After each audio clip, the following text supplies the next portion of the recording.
Video వీక్షిస్తున్న మీ అందరికీ ప్రభు నామంలో వందనాలు. ప్రియులారా, ప్రతిరోజు లాగానే ఈరోజు కూడా ఒక ఆత్మీయ విషయాన్ని మనం ధ్యానించుకుందాం. అదేంటనంటే మనందరికీ తెలిసిన విషయమే. బైబిల్ గ్రంథంలో దేవాతి దేవుడు మనలందరినీ ప్రేమించి కొన్ని ఆత్మఫలాలను మనకు అనుగ్రహించాడు. గలతీలకు రాసిన పత్రికలో 9 ఆత్మఫలాలని దేవుడు మనకి అనుగ్రహించాడు. అందులో ఒకటైన ఆశా నిగ్రహం గురించి ఈరోజు నేను మాట్లాడతాను. ఆశా నిగ్రహం అనే ఒక ఆత్మఫలాన్ని మీరు ఫలించండి. నా పిల్లలుగా బ్రతుకుతున్న మీరు, నా పిల్లలుగా జీవిస్తున్న మీరు ఆశా నిగ్రహాన్ని కలిగి ఉండాలి అని దేవుడు అనుకుంటున్నాడు ప్రియులారా. అయితే ఈ ఆశా నిగ్రహం గురించి భక్తుడైన యోహాను గారు తన పత్రిక రాస్తూ, మొదటి యోహాను గారు రాసిన మొదటి పత్రిక 2వ అధ్యాయము 16వ వచనంలో ఇలా మాట్లాడతారు. ఈ లోకంలో ఉన్నదంతయు శరీరాశ, నేత్రాశ, జీవపు డంబము అని మాట్లాడతారు. ఈ లోకంలో ఏముందనంట? శరీరాశ ఉంది, ఈ లోకంలో నేత్రాశ ఉంది, జీవపు డంబం ఉంది. ఈ లోకంలో ఉంటున్నటువంటి శరీరాశ, నేత్రాశ, జీవపు డంబాన్ని మీరు అంటించుకోకుండా ఆశా నిగ్రహం కలిగి, ఆశా నిగ్రహం అనే ఒక ఆత్మఫలాన్ని మీరు కలిగి జీవించాలని దేవుడు ఆకాంక్షిస్తూ ఉన్నాడు. అవును ప్రియులారా, మనందరి విషయంలో దేవుడు అదే ఆకాంక్షిస్తూ ఉన్నాడు. యేసుక్రీస్తు ప్రభులు వారు కూడా ఆశా నిగ్రహం కలిగి ఉన్నారు. ఎంతో ఆర్భాటమైన జీవితాన్ని జీవించకుండా చాలా సులభంగా, సున్నితంగా, చాలా నిడారంబరమైన జీవితాన్ని ఆయన జీవించారు. ఈ లోకంలోకి వచ్చారు.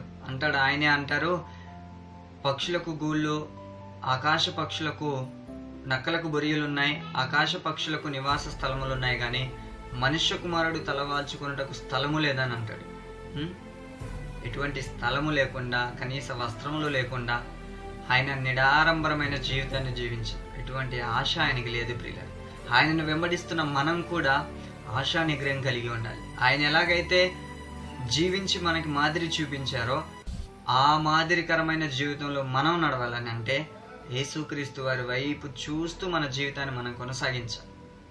ఆశా నిగ్రహం కలిగి ఉండాలి. మనం ఆశా నిగ్రహం కలిగి ఉండాలి ప్రియులారా. చాలా మంది ఈ లోకంలో ఏదో శాశ్వతం అనుకొని వారి జీవితాలను వారు కావాలని పతనం వైపుకు నడిపించుకుంటారు. కొంతమంది డబ్బు శాశ్వతమని, కొంతమంది ప్రేమ శాశ్వతమని, కొంతమంది మనిషి శాశ్వతమని, మరి కొంతమంది వస్తువులు శాశ్వతమని, మరి కొంతమంది ఇంకా వారికి సంబంధించిన కొన్ని పదార్థాలను, వస్తువులను పరిగణనలోకి తీసుకొని ఇవే మాకు శాశ్వతమని వాటి కోసమే వారి జీవితాన్ని గడిపేస్తూ ఉంటారు. ప్రియులారా, వాటన్నిటి గురించి మీ జీవితాన్ని గడుపుతున్నారు, కానీ ఏదో ఒక రోజు వీటన్నింటిని కోల్పోవాల్సిన ఒక గడియ రాబోతుంది. గుర్తుపెట్టుకోండి.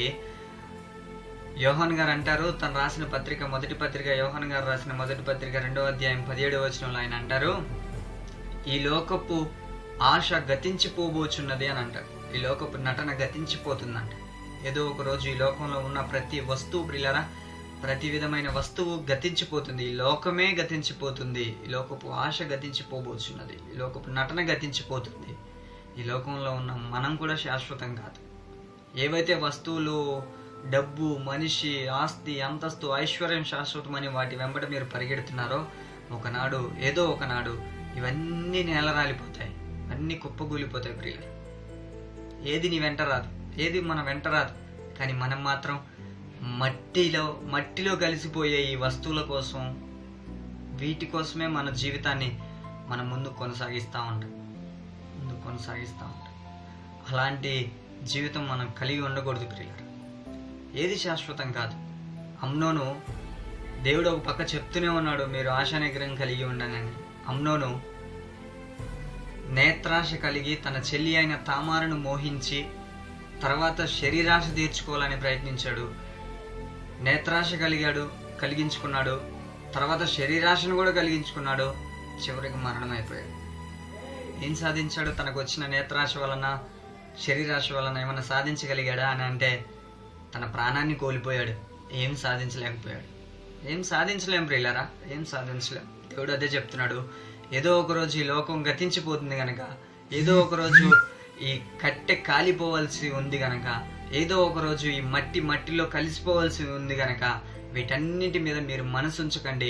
మీరు ఆశా నిగ్రహం కలిగి ఉండండి, అన్నింటిలోనూ మితము కలిగి ఉండండి అని దేవుడు మనకు ముందుగానే సెలవిచ్చాడు ప్రియులారా. కనుక మనమందరము ఆశా నిగ్రహం కలిగి ఏ వస్తువును అపరిమితంగా ప్రేమించకుండా వీటన్నిటికంటే మనకు నిత్య జీవాన్ని అనుగ్రహించబోయే యేసుక్రీస్తు వారి వైపు మన దృష్టి నుంచి ఆ పరలోక రాజ్యం చేరేంత వరకు మన పరుగుని అలయక పరిగెత్తుదాం. ఆ దేవుడు అనుగ్రహించబోయే ఆ నిత్య జీవితాన్ని మనం పొందుకుందాం. ప్రియులారా, వాటి మీదనే మనం మనసు ఉంచాలి కానీ ఈ లోక సంబంధమైన వాటి మీద మన మనసు ఉంచకూడదు ప్రియులు. కనుక నేటి నుంచి అయినా ఆశ నిగ్రహము అనే ఒక ఆత్మఫలాన్ని ఫలించి దేవుడు అనుగ్రహించబోయే మేలులను మీరందరూ పొందుకుంటారని నేను విశ్వసిస్తూ ఈ నా మాటలు ముగిస్తున్నాను.